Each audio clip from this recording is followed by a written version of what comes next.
Okay, Houston, we've had a problem here. Can say again, please.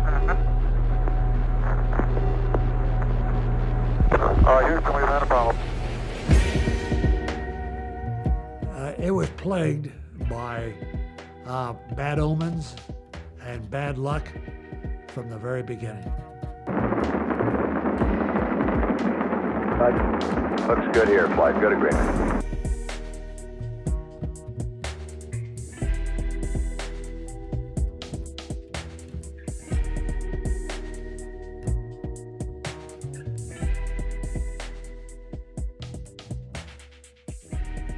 Years before the flight, when the spacecraft was being built, a damaged liquid oxygen tank was installed in the spacecraft. The tank had been dropped on the factory floor. A little piece of plumbing had prevented the normal procedure for removing oxygen after a routine test prior to the flight. And then on the day before flight, we filled up the tank again with liquid oxygen, and it was a bomb waiting to go off.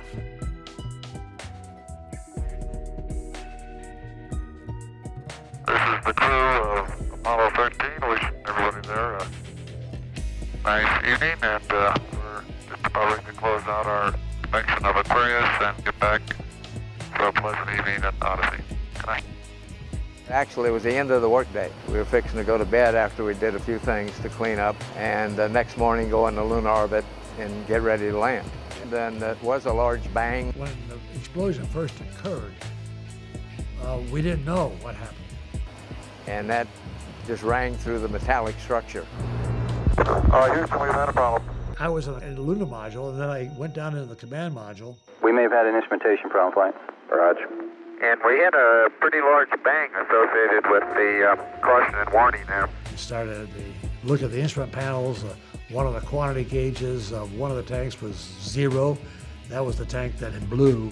I then looked out the window and saw escaping at a high rate of speed a gaseous oxygen, because the explosion occurred on the damaged tank, but that also ruptured the second tank, just blew the entire side of the spacecraft off. My immediate feeling was just a sick feeling in the pit of my stomach, a disappointment. I knew we had lost the landing. And from then on, it was not a third landing on the moon, but a survival of how to get home. Okay, I want you to double check my arithmetic to make sure we got a good course of line. Go flight. How's the arithmetic? Stand by, we're checking. At the time, it's scary as the devil, and we were handling something that we knew was out of control.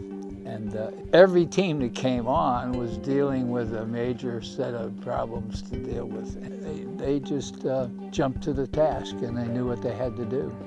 Okay, now let's everybody keep cool. We got the LEM still attached. The LEM spacecraft's good, so if we need to get back home, we got a LEM to do a good portion of it with.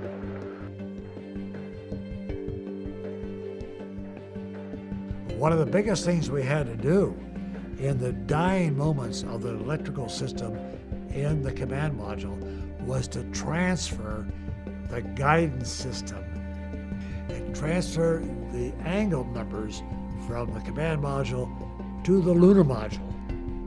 And we only had about 15 minutes to do that.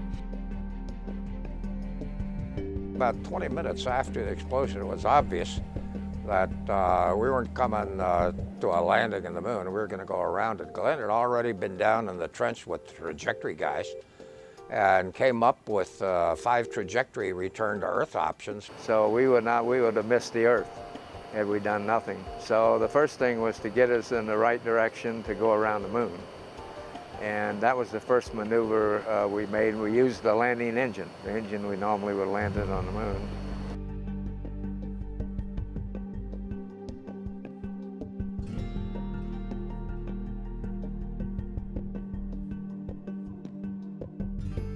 Everybody seemed to be moving in the right directions without being directed.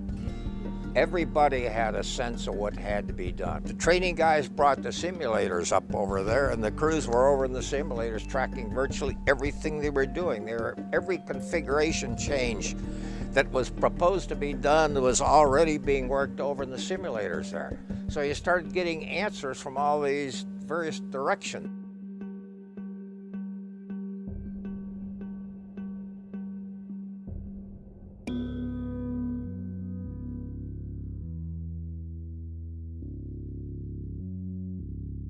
The command module was very wet.